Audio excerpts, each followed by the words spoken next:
Hello, welcome back to the channel. Today, we're diving headfirst into using Notion to track baby milestones.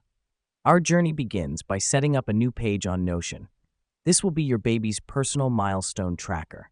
The reason we do this is to have a dedicated space where you can record and access your baby's progress anytime, anywhere.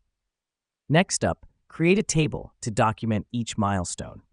This helps us because it provides a structured way to record information. You can customize your table with different columns for the milestone name, date, and even a notes section for extra details. Now that we've done that, let's populate the table.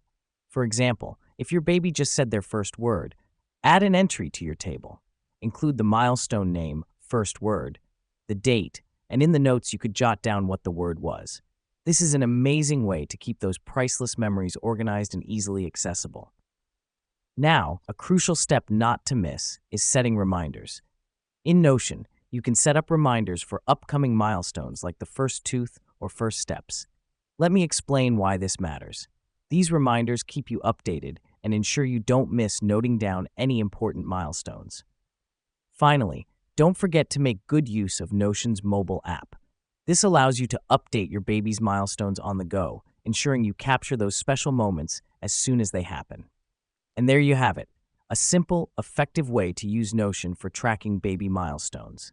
Now you can capture, cherish, and revisit these precious moments anytime. Thanks for joining us today, and remember, every milestone is a celebration.